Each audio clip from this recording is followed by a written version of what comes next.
Assalamualaikum warahmatullahi wabarakatuh. Jadi, perkenalkan nama saya Muhammad Azul Fuzari dengan NPM 240810800159.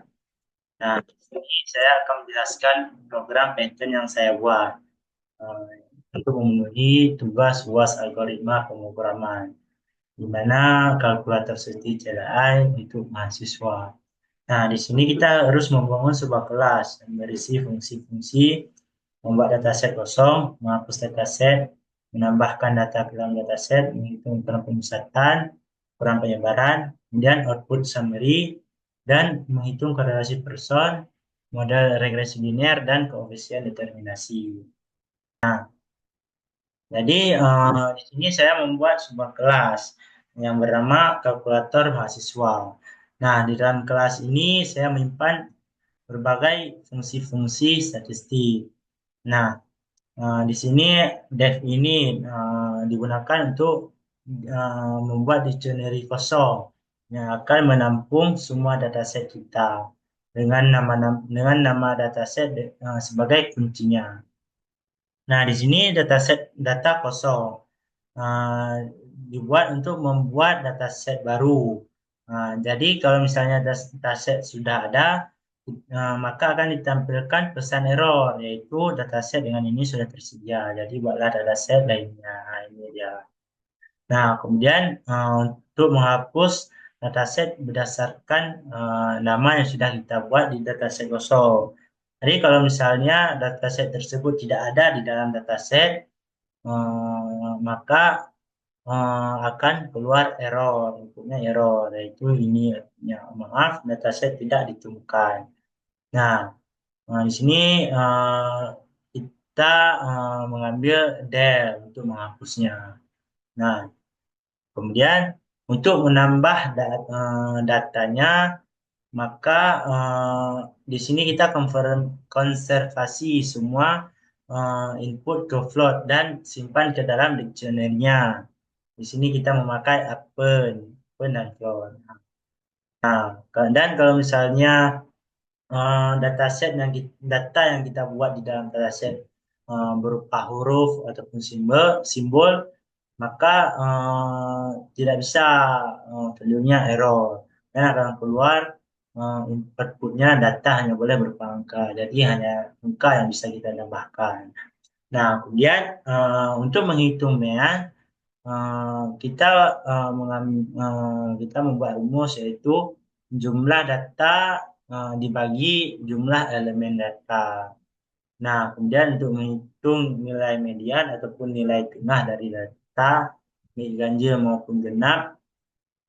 Nah, di sini kita mengurutkan data dulu dari kecil sampai terbesar. Kemudian kita sama juga dengan jumlah elemen data. Kemudian rank, menghitung ranknya, maka maksimal dikurang minimal dari data. Kemudian eh, untuk menghitung kuartil, kita kuartil pertama sama juga dengan kuartil kedua sama juga dengan median.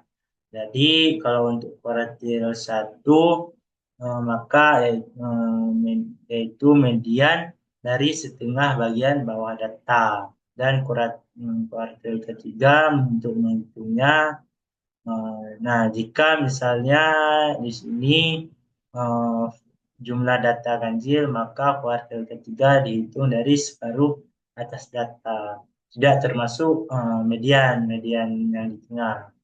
Nah, dan jika misalnya jumlah data genap, kuartil ketiga dihitung dari separuh atas, termasuk elemen tengah kedua, karena genap kan. Nah, kemudian untuk menghitung EQR atau interquartile range, maka kita membuat rumus, yaitu kuartil ketiga dikurang kuartil 1. Nah, kemudian untuk menghitung standar deviasi. Untuk menghitung standar deviasi hampir sama juga dengan varians. Nah, bedanya kalau varians, ya kita mencari varian yang rumusnya ini. Dan kalau misalnya kita mencari standar deviasi, yaitu akar 2 dari varians atau dari varians. Nah, ini kan, ini cuma perbedaannya. Di akar 2 kan standar deviasi dari varians.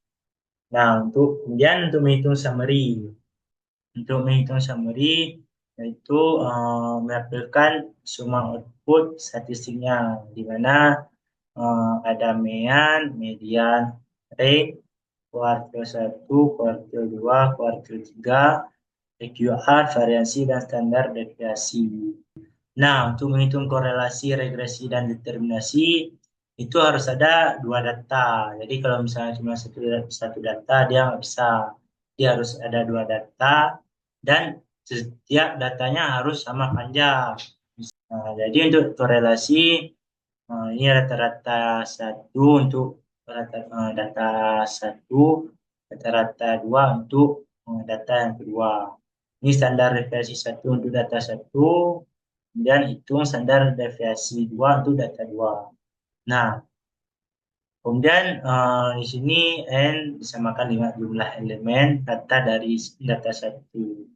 Nah, total sama dengan 0. Jadi kita harus menghitung dulu totalnya berapa. Dan setelah kita cari totalnya, maka kita cari covariance-nya. Covariance-nya yaitu total per jumlah elemen data dikurang 1. Nah, itu baru kita cari korelasinya berapa. Jadi korelasinya, rumusnya covariansi per standar deviasi 1 untuk dari data 1 ini, dan standar deviasi 2 dari data 2 ini. Nah, kemudian kita mencari regresi linear. Nah, untuk cari regresi linear kita cuma perlu mean-nya. Nah, untuk mean kan ada 2 data. Jadi mean X untuk data 1 dan mean Y untuk data kedua tadi. Nah, kita pertama harus cari X-nya berapa. Jadi X-nya data X ataupun data 1 dikurang rata-rata data X ataupun rata-rata data 1 dikali data Y ataupun data 2 dikurang rata-rata data Y ataupun rata-rata data kedua. Nah, kemudian kita cari Y, yaitu dengan data X dikurang rata-rata data X di pangkat 2. Nah, pertama kita mencari kemiringan. Nah, kemiringan bisa disebut dengan slope. Nah, di sini rumusnya X di per Y. Nah, kemudian kita cari intercept-nya. Nah, intercept atau titik potong garis sumbu Y. Nah, kita cari dengan rata-rata data Y ataupun data kedua dikurang kemiringan tadi dikali mean Y ataupun rata-rata data 1. Nah, kemudian untuk determinasi adalah pangkat 2 dari korelasi. Nah, di sini tinggal kita taruh R2 sama dengan self korelasi Kazoo. Nah, untuk data 1 dan data 2. Tinggal kita pangkatkan 2. Nah, kemudian untuk tampilan CI-nya, ini dia. Ya, pertama kita harus pilih dulu menunya berapa, dari 1 sampai 0, apa-apa saja. Nah, untuk data 1, kita input datanya apa. Dan pilihan kedua, kalau misalnya mau menghapus data, nanti kita input data apa yang harus kita hapus.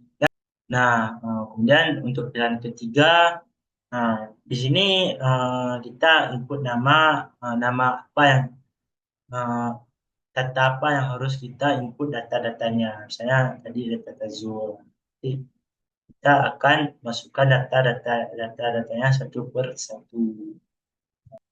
Untuk penyebaran data yaitu pilihan keempat. Nah, di sini kita mencari mean dan median. Nah, jadi kalau misalnya kita taruh nama datanya tidak sesuai dengan apa yang sudah kita taruh di dataset di data kosong tadi, maka data tidak dijemkan. Jadi lakukan input ulang karena error. Nah, kemudian pilihan kelima yaitu pemusatan data. Ya. Terdapat ring kuartil, QR, standar deviasi, dan variansi. Nah, di sini kita input nama datanya apa. Ini sama juga seperti di atas, kalau misalnya datanya tidak ada yang tidak ada di dataset pertama tadi, maka data tidak lengkap. Jadi harus kita lakukan input ulang. Nah, kemudian untuk mencari summary, tinggal kita masukkan data nama datanya dan keluar keluar outputnya. Nah, kemudian kita mencari korelasi. Untuk mencari korelasi kan tadi ada dua data, jadi kita harus input data X-nya apa dan data Y-nya apa. Nah, ini hasil dari kalkulator korelasi tadi, sintak dari data. Ini hasilnya. Jadi kalau misalnya datanya tidak sama panjang, kita akan keluar ini data X dan Y harus memiliki panjang yang sama. Jadi kita harus input ulang datanya. Nah, jika misalnya datanya tidak ditemukan, ataupun data yang kita taruh dia ataupun Y tidak ada di dalam dataset, maka akan keluar ini data tidak ditemukan. Jadi kita harus lakukan input ulang. Nah, kemudian untuk pilihan ke-8 yaitu regresi linear. Nah, untuk regresi linear kita mencari kemiringan dan persentase titik potong dari sumbu Y. Nah, kemudian untuk determinasi yang bersama juga dengan korelasi, harus ada dua data. Ya, kalau misalnya sudah selesai, tinggal kita keluar. Nah, ini kita buat data, nama data, kita zone. Kemudian kita buat data lagi, nama data, Zari. Nah, kalau misalnya kita hapus buat data, tapi kita taruh tambah nama datanya Tazur, kan udah ada di Brahma. Jadi nama ini sudah nama dataset ini sudah ada. Jadi buatlah dataset lainnya. Jadi kita harus membuat dataset lainnya. Kemudian uh, untuk menghapus data, kita harus hapus data yang apa. Jadi kalau misalnya uh, data yang ingin dihapus tidak ada dalam dataset tadi, di data kosong tadi, kalau misalnya kita mau taruh umum, nah, maka akan keluar maaf dataset tidak ditemukan. Nah, jadi kita harus taruh apa yang ada di dalam dataset yang sudah kita taruh tadi. Nah, kemudian kita tambahnya data data ke data Fuzari misalnya tadi. Nah, kita tinggal ketik 6 misalnya. 8, 9, 10 karena berulang-ulang. Jadi kalau misalnya kita sudah habis sudah selesai dengan data, maka berhenti dengan strip. Nah, kemudian uh, untuk menghitung penyebarannya, tinggal kita pilih menu 4, nama datanya Fuzari. Nah, akan keluar ini. Kemudian kalau misalnya kita hitung pemusatan datanya, kita pilih menu kelima, kita taruh datanya Fuzari, maka akan keluar ini. Nah, untuk menghitung summary, kita pilih menu 6 dan masukkan nama datanya Fuzari. Nah, maka akan keluar summary statistiknya berapa. Nah, untuk mengenerasi kan ada dua data, tambah data ke data terus datanya harusnya 1, 2, 3, 1, 2, 3, 4, 5. Nah, kita bandingkan strip. Nah, kemudian kita hitung korelasinya 7. Nah, kita taruh data X-nya apa? Misalnya data X-nya Fuzari. Nah, data Y-nya Mu. Nah, kemudian untuk menghitung regresinya, kita taruh X-nya misalnya Fuzari, Y-nya kita taruh Mu. Nah, dapat dia kemiringan berapa, interceptnya berapa. Nanti menghitung determinasinya, kita taruh X-nya misalnya Fuzari, kita taruh Y-nya Mu. Keluar dia misalnya determinasinya berapa. Nah, kalau misalnya sudah selesai kita input data, maka kita keluar, maka kita pilih menu no. Nah, itulah cukup sekian dari saya. Mohon maafkan. Assalamualaikum warahmatullahi wabarakatuh.